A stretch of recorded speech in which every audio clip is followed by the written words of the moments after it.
Сэлэнгэ аймаг нь 1931 онд газар тариалангийн аймаг нэртэйгээр байгуулагдаж 1934 онд ард олонны хүсэлтээр Сэлэнгэ аймаг хэмээн нэрлэгдсэн.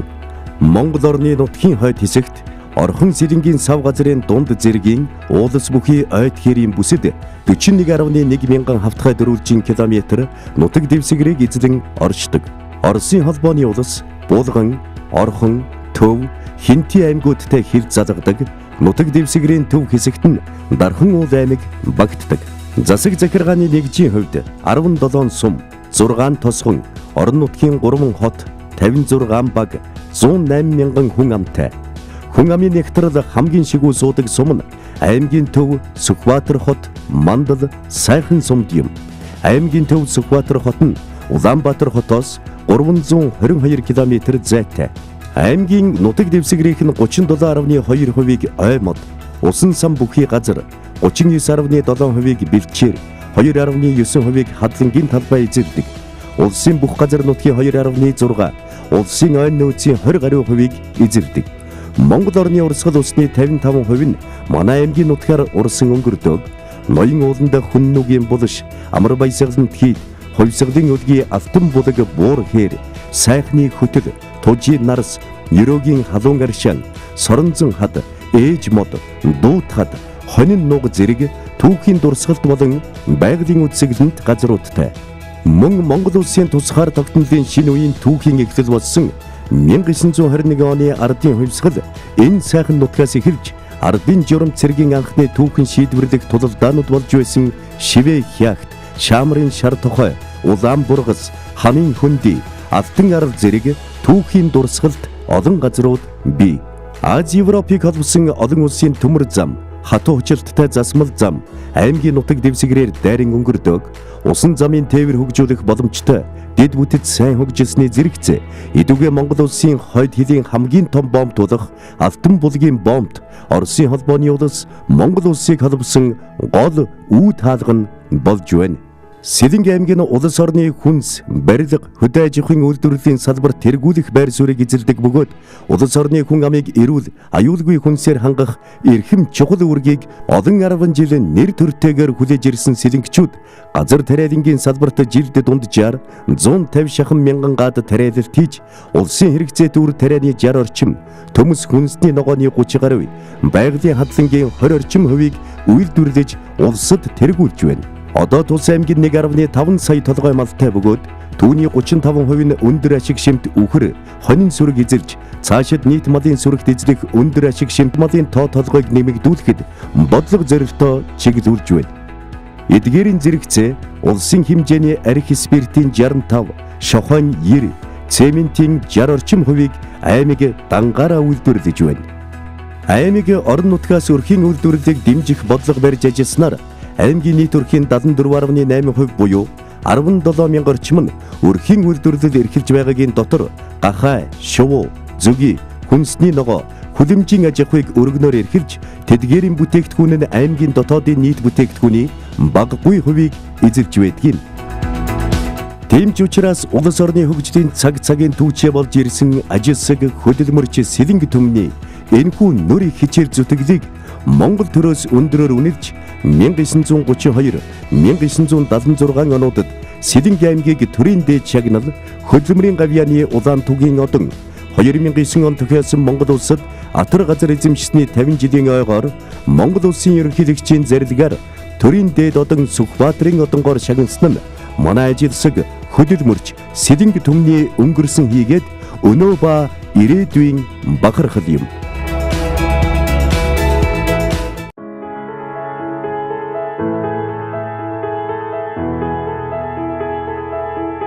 Монгол улс 1992 онд шинэ үндсэн хуулиа баталж нутгийн өөрөө удирдах ёсыг төрийн удирдлагатай хослуулан нутаг дэвсгэрийнхээ эдийн засаг, нийгмийн амьдралын асуудлыг бие даан шийдвэрлэх эрх бүхий аймаг сумын иргэдийн төлөөлөгчдийн хурлын байгууллагын эрх зүйн үндсийг тогтоож хэрэгжүүлснээс хойш 7 дахь удаагийн сонгуулиар бүрэлдэн бий болсон энэ удаагийн аймгийн иргэдийн төлөөлөгчдийн хурлын бүрэн эрхийн үйл ажиллагаа 2016 оны 7 дугаар сарын 19-ний өдрөөс эхэлж нутаг дэвсгэрийнхээ эдийн засаг, нийгмийн амьдралын бүхий л асуудлыг шийдвэрлэж, орон нутгийн хэмжээнд дэвшүүлсэн зорилтуудыг хэрэгжүүлэхэд үйл ажиллагаагаа чиглүүлэн ажиллаж байна.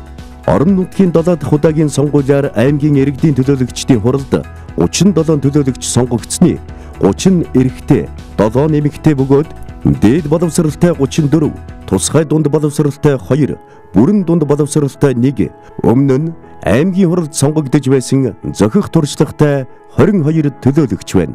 Аймгийн хуралд байгаль орчин, үйлдвэр, хөдөө аж ахуйн бодлогын хороо, эдийн засаг, төсвийн бодлогын хороо, нийгмийн бодлогын хороо, нутгийн удирдлага, хууль хяналтын бодлогын хороо гэсэн үндсэн 4 бодлогын хороо ажиллаж, эдийн засаг, төсвийн бодлогын хороо дэргэдээ төсвийн зарлагын хяналтын дэд хороог байгуулан үйл ажиллагаагаа явуулж байна. Аймгийн иргэдийн төлөөлөгчдийн хурал нь нутгийн өөрөө удирдах ёсыг төрийн удирдлагатай нягт хослуулах замаар орон нутгийн ажил үйлсийг уялдуулж зохицуулах, ард иргэдийнхээ амьдрал ахуйг дээшлүүлэх, байгаль орчныг хамгаалах, орон нутгийн өмч, санхүүгийн чадварыг дээшлүүлэхэд чиглэгдсэн олон чухал ажлуудыг төлөөлөгч, тэргүүлэгчид, төрийн болон төрийн бус байгууллагууд ард иргэдийн хамтын хүчин чармайлтаар хийж байна.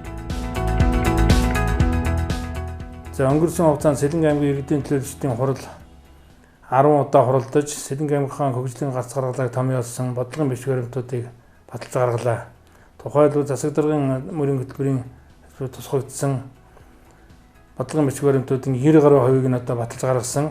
Үлдсэн одоо 2 жилийн хугацаанд бол бид энэ бодлогын биш баримтуудыг хэрэгжүүлэх үйл ажиллагаанд давал анхаарлаа хандуулан ажиллахаа төлөвлөж байна. Сэлэнг аймаг бол 1931 онд анх байгуулагдалтаа Тариалангийн аймгийн нэртэйгээр байгуулагдж байсан. Энэ ч уламжлалыг хараад үзсэн бол Сэлэнг аймаг гацааг одоо газар Тариалангийн бүс нутаг байх ёстой гэдэг энэ байр суурин дээр байж 2017 оны 10 сарын 27-ны 30 дугаар тогтоолоор Сэлэнг аймгийг ертөнцийн малж буй газар Тариалангийн бүс нутаг болгох саналыг бид Монгол Улсын засгийн газар улсын хуралд одоо өргөн барьсан. За энэнийхээ үр дүнд одоо бид шургуу хөөцөлдөж энэ онд одоо Сэлэнг аймгийг газар Тариалангийн бүс нутаг болгох тогтоолыг одоо гаргуулж үүнийг одоо ажил амьд хэрэгжүүлэхээр ажиллаж байна. Энэ Сэлэнг аймгийг бол одоо ертөнцийн малж буй газар Тариаланг хослон эрхлэх энэ одоо бэлтгэл ажлууд хангалттай хийгдсэн гэж ингэж үзэж байгаа. Ялангуяа одоо малчид бол одоо бүрэн бэлтгэгдсэн энэ цаашид бол энэ чиглэлээр хөгжинэ гэдгийг бол одоо ойлгосон ийм сургалт семинар зөвлөгөөнүүд л одоо дараа хийгдсэн. За энэ онд ч гэсэн бид одоо багтааж малчтын зөвлөгөөнийг хийхээр бэлтгэж байна. Энэ удаагийн аймгийн иргэдийн төлөөлөгчдийн хурал 2016 онд бүрэн эрхээ хэрэгжүүлж эхэлснээс хойш улирал тутамд 1-2 удаа хуралдаж аймгийнхаа эдийн засаг, нийгмийн бүхий л хүрээг хамарсан шинжлэх ухааны болон эрх зүйн үндэслэлтэй нутгийн иргэдийн язгуур эрх ашигыг хангасан бодлого шийдвэр, дүрм журм боловсруулан баталж хэрэгжилтийг хангуулан ажиллаж байна.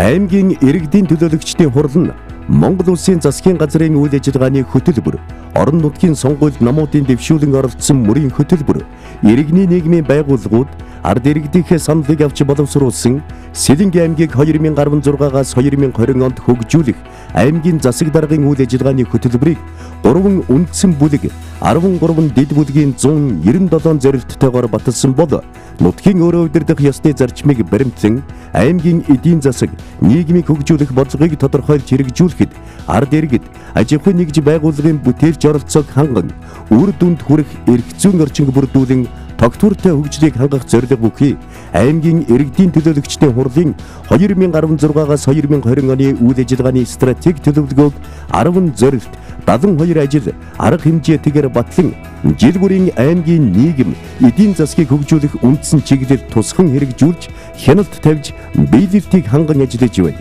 Аймгийн иргэдийн төлөөлөгчдийн хурлын тэргүүлэгчид нь сард 1-3 удаа хуралдаж, аймгийн засаг даргын үйл ажиллагааны хөтөлбөрт хурлаар батлуулан хэрэгжүүлэхээр тусгагдсан хөтөлбөр, журам, бодлогын баримт бичгүүдийн 80 орчим хувийг хэлэлцэн батлаад байна.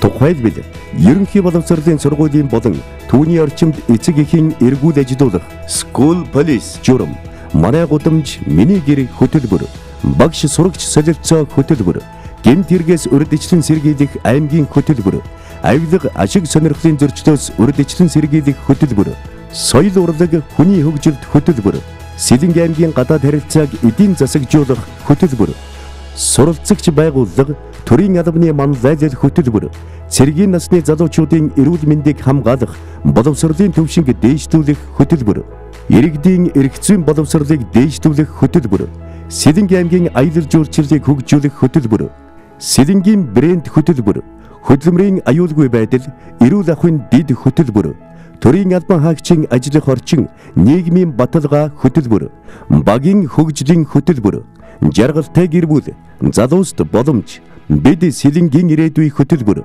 Сэлэнг төмс хүнсний ногоо зэрэг 20 гаруй хөтөлбөрүүдийг батлан хэрэгжилтийг ханган ажиллаж байна.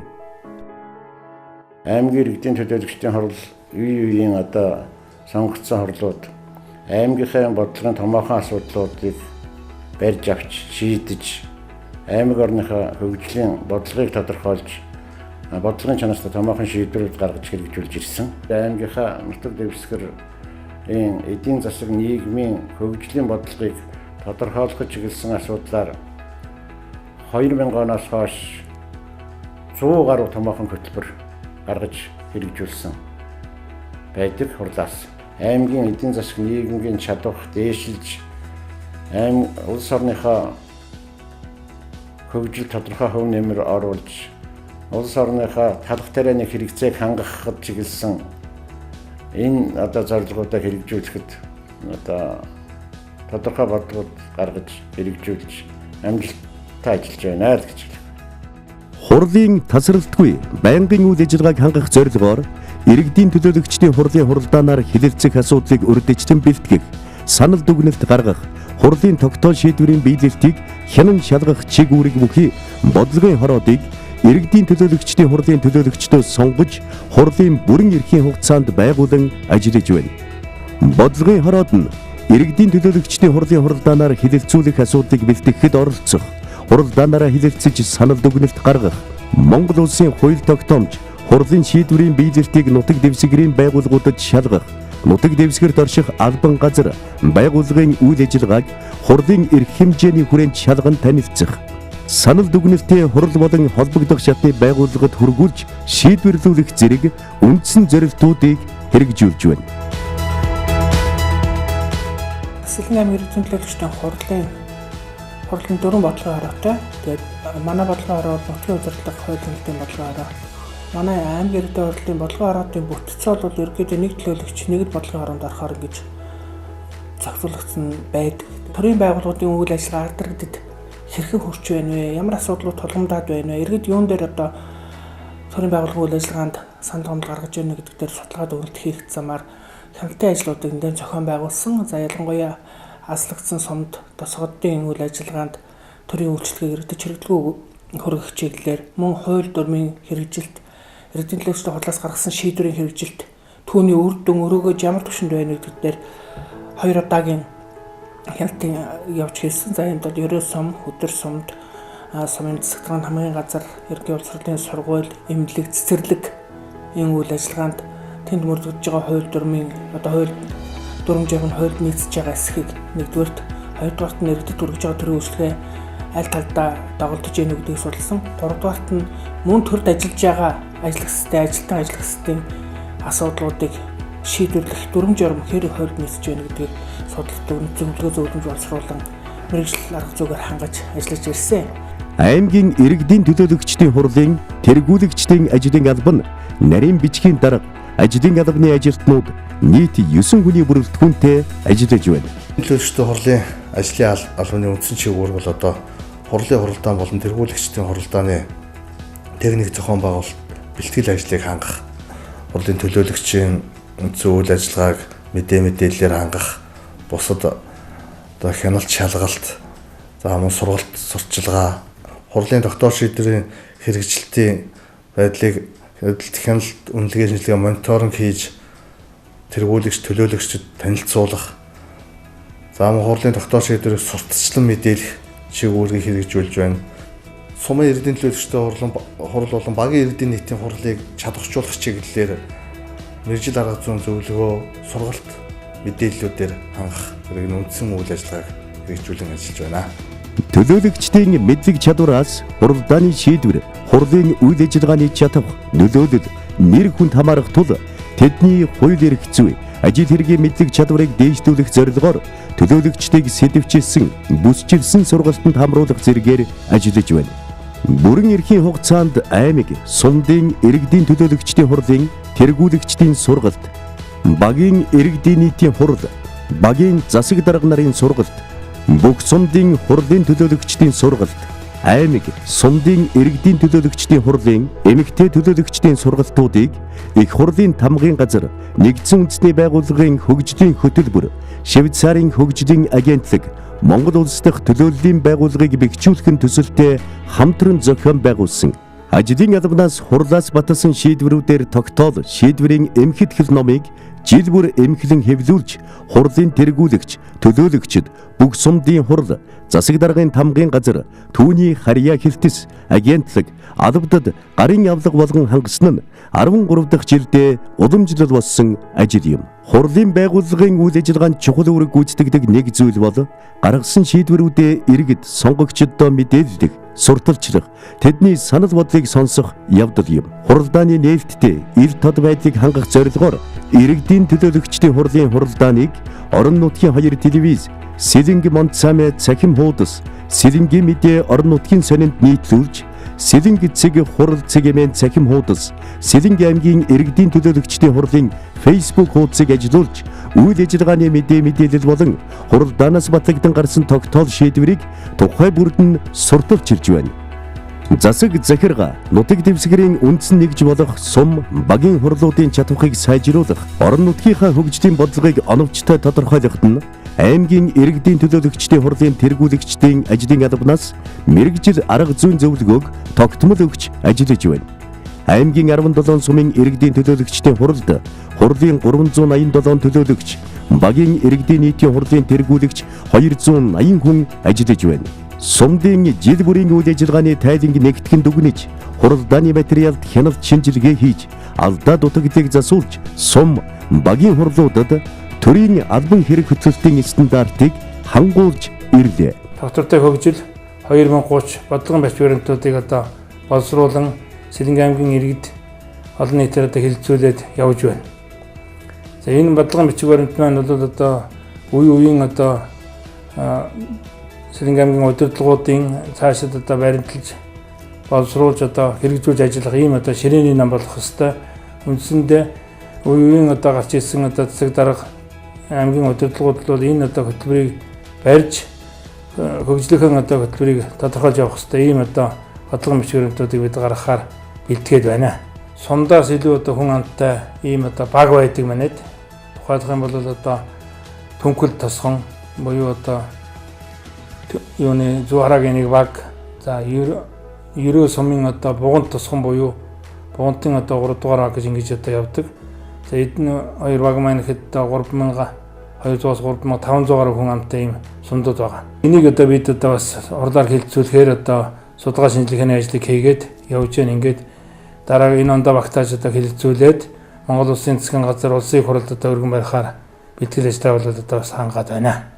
Ийхүү 2016 оны орон нутгийн сонгуулийн үр дүнгээр байгуулагдсан аймгийн иргэдийн төлөөлөгчдийн хурал хамтын зүтгэлээр их нутгаа хөгжүүлэх өрөөндор аймаг орон нутгийнхаа эдийн засаг, нийгмийн тогтвортой хөгжлийг хангах бодлого зорилтуудаа тодорхойлон төрийн болон төрийн бус байгууллага ард иргэдтэйгээ нэгт хамтран ажиллаж аймаг орныхоо хөгжлийг дэмжсэн, иргэдийнхээ эрэлт хэрэгцээг хангахад чиглэсэн олон чухал шийдвэр, бодлогуудыг баталж, иргэн бүрийг ажилтай, өрх бүрийг орлоготой, ая тухтай ажиллаж амьдрах эрүүл, аюулгүй орчинг бүрдүүлэхийн төлөө үйл ажиллагаагаа чиглүүлэн ажиллаж байна.